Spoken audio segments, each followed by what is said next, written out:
जोरदार तालियों से माननीय मुख्यमंत्री जी का उद्बोधन के लिए स्वागत करें। आप सभी से निवेदन। वन्य जीव संरक्षण सप्ताह के शुभारंभ के अवसर पर मंच पर विराजमान वन राज्य मंत्री श्रीमान दिलीप परिहार जी, दिलीप अहिरवार जी, इस अवसर पर हमारे वरिष्ठ नेता राहुल कोठारी जी, एसीएस अशोक वर्णवाल जी, अंबाडे जी, सुब्रंजन सेन जी और इस कार्यक्रम के शुभारंभ के अवसर पर सभी आगंतुक अतिथिगण, विभाग के अधिकारीगण, अलग अलग समितियों के सभी पदाधिकारीगण, प्यारे मित्रों, पत्रकार साथियों, एक साथ कई चीजों की शुरुआत यह हुई है, लेकिन अभी तो माताजी का पर्व चल रहा है।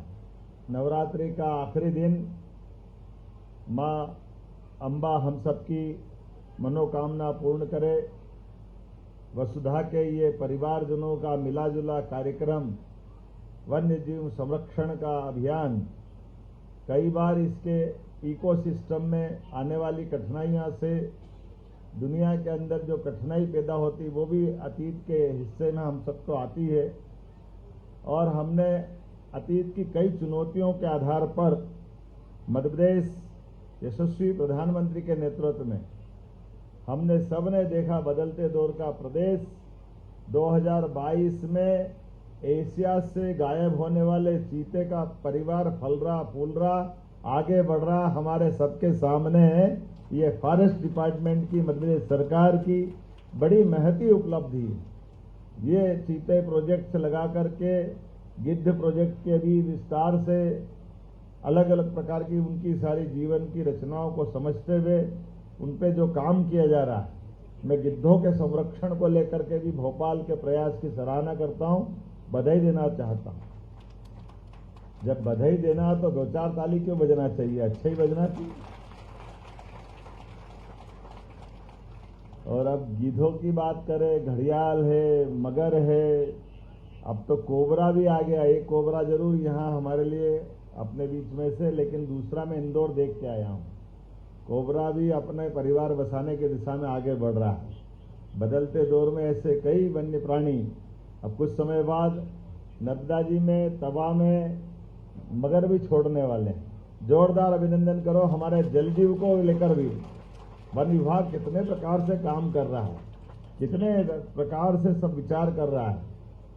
थल में, जल में, गगन में, सब दूर नभ में जो बात सोची गई है, हर जगह पर ये जो इकोसिस्टम बनाने का प्रयास किया है, ऐसे में इसी बात को बचाने के लिए आज यहाँ पर्यावरण को दृष्टिगत रखते हुए ई व्हीकल को लोकार्पित किया। 40 ई व्हीकल, ये भोपाल के वन्य प्राणियों की दृष्टि से भी और हमारे लिए जोरदार अभिनंदन करें। हमारे पेट्रोल डीजल वाहन को बाहर रखवा करके वन्य विभाग ने अपनी खुद के संसाधन के बलबूते पर जो पर्यावरण के प्रति भावना जताई है, मैं बधाई देना चाहूंगा। 636 इको विकास समितियों को पर्यटन विकास निगम के द्वारा, वन विकास निगम के द्वारा ये जो धनराशि का वितरण हुआ है, 18 करोड़ 74 लाख से ज्यादा की लाभांश की आपको राशि मिली है। जोरदार अभिनंदन करें। इस नाते से भी प्रदेश में 11 राष्ट्रीय उद्यान, 26 वन्यजीव अभयारण्य, 9 टाइगर रिजर्व, 1 कंजर्वेशन रिजर्व, जिस प्रकार से समय के साथ विभाग अलग अलग अपनी गतिविधि बढ़ाता जा रहा है, मुझे इस बात की भी प्रसन्नता कि प्रदेश का 30% हिस्सा वन आच्छादित है। और ऐसे में चीता मित्र, हाथी मित्र, ये आधारित गजरक्षक, ताप्ती कंजर्वेशन रिजर्व, जैव विविधता संरक्षण की दिशा में ऐसे कई उल्लेखनीय हमारे प्रयास चल रहे हैं।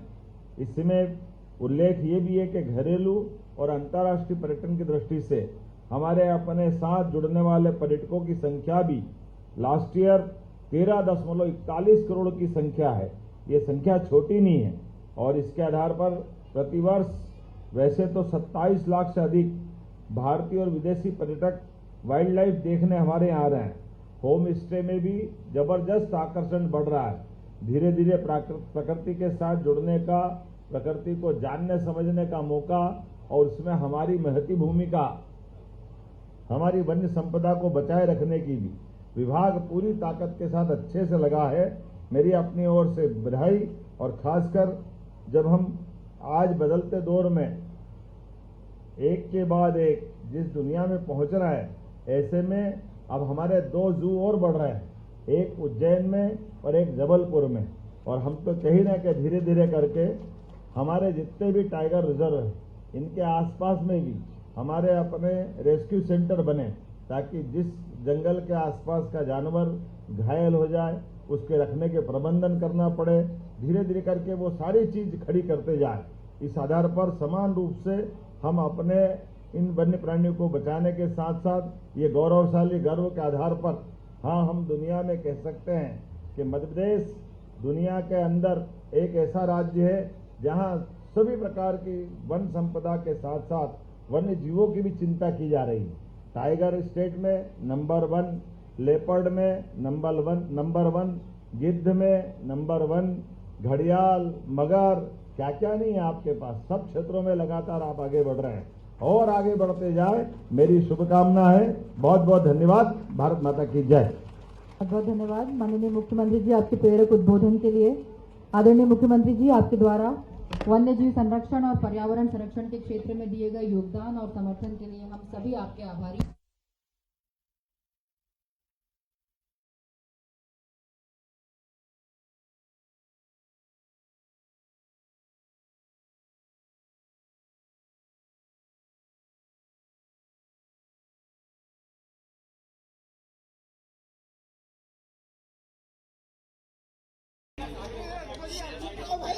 आज वन्य सप्ताह के समारोह के अवसर पर मैं यहाँ इस स्थान पर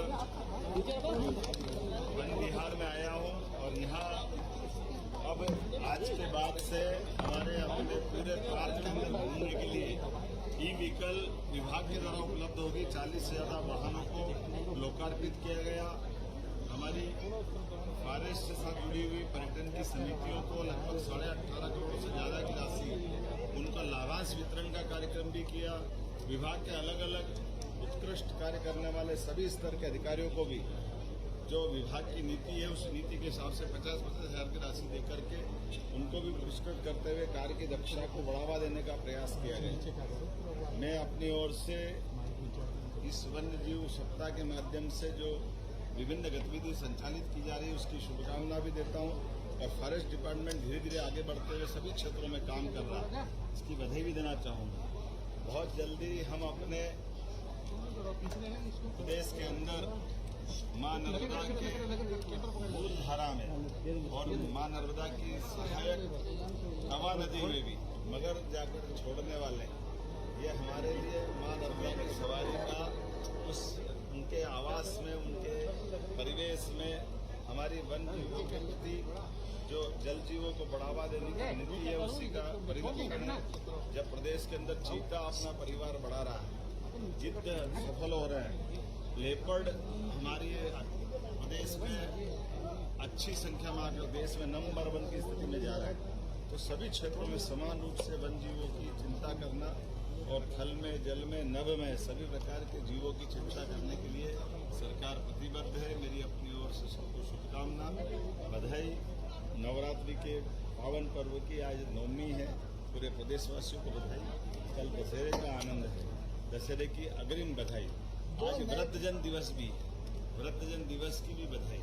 और जैसा हमने कहा कि हमारे सारे क्षेत्रों में धीरे धीरे करके रेस्क्यू सेंटर और जू बढ़ाने की हमारी पॉलिसी है। उसी के आधार पर जब ग्वालियर में जू है, इंदौर में जू है, भोपाल में यह वन विहार हमारा वन्य प्राणियों को देखने का अच्छा स्थान है, ऐसे करके बड़े बड़े केंद्रों पर धीरे धीरे करके हम सब टूरिस्ट स्थान को आगे बढ़ा रहे हैं। इसी सिलसिले में जबलपुर और उज्जैन में भी जू खोलने वाले हैं। एक एक करके हर स्थान पर जहां हमारे टाइगर रिजर्व भी है, आगे जाकर के रेस्क्यू सेंटर वहाँ भी स्थापित करते हुए हम सभी की प्राणियों की चिंता करने के लिए आगे बढ़ेंगे। एक बार फिर मेरी अपनी ओर से इस पूरे आयोजन की बधाई। लेकिन अभी तो एक और अच्छी बात है, भावांतर योजना के माध्यम से हमारी सरकार किसानों के लिए मैं धन्यवाद अदा करना चाहूँगा प्रधानमंत्री माननीय श्रीमान नरेंद्र मोदी जी का और कृषि मंत्री जी का। हमारे यहाँ पिछली बार 4800 रुपये में सोयाबीन का MSP हुआ था। आपको ध्यान होगा कि ये हमारी सरकारों के द्वारा ही रेट बढ़ाए जा रहे हैं। अन्यथा सालों से सोयाबीन के रेट बड़े तकलीफ में थे। इस साल फिर 500 रुपये बढ़ा करके 4800 के बजाय 5328 रुपये का MSP डिसाइड हुआ है।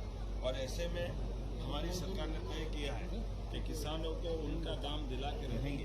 तो 5328 रुपये के लिए हमने अपने सारे कलेक्टर से कहा है कि अपने अपने जिले के अंदर मंडियों के भाव ठीक से मिले। और ऐसे में भी कोई कारण से किसान को वहाँ अगर 5000 मिलते हैं 4600, 4500, 4700 तो भावांतर के आधार पर जो किसान 3 तारीख से पंजीयन कराएंगे, पहले 10 से कराने वाले थे, अब हमने उसको और रिडिजाइन किया प्रोग्राम को। अब 3 अक्टूबर से किसान भावांतरण में जिनको अपने उपार्जन का लाभ लेना है इसकी दृष्टि से हमने 3 तारीख से पंजीयन प्रारंभ कर दिया है और 24 तारीख से वो मंडी में जाकर अपना माल बेचे।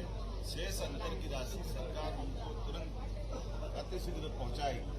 और मुझे इस बात का आनंद है कि प्रदेश भर में उत्साह और उमंग का वातावरण है। हर स्थान पर मैं जहाँ जा रहा हूँ भावांतर से जुड़े हुए सारे किसान धन्यवाद अदा करने आ रहे हैं।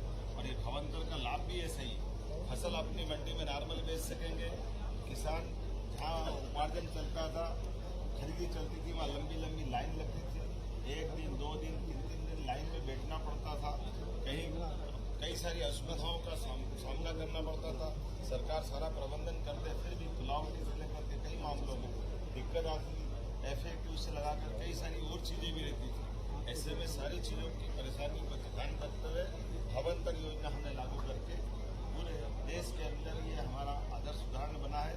ये यद्यपि हमारे पूर्व कृषि मंत्री शिवराज सिंह चौहान और भारत सरकार के प्रधानमंत्री माननीय नरेंद्र मोदी जी के शासनकाल में 17-18 के आसपास ये योजना लागू की गई थी। लेकिन किसानों को लाभ दिलाने के लिए चूंकि बारिश ज़्यादा हो रही है, ऐसे में किसानों को अपनी फसल का सही दाम मिले। और ये जो 500 रुपये क्विंटल 4800 के बाद 5300 तक जो भाव पहुँचाया, हमारा प्रयास है कि उनके हक की राशि उनको मिले। इसलिए इस दिशा में भी हम काम करेंगे। आइए हम सब मिलकर के यशस्वी प्रधानमंत्री के नेतृत्व में मध्य प्रदेश को नंबर 1 का राज्य बनाए, कदम से कदम मिला के चले। पुनः अग्रिम दशहरे की शुभकामना बढ़े।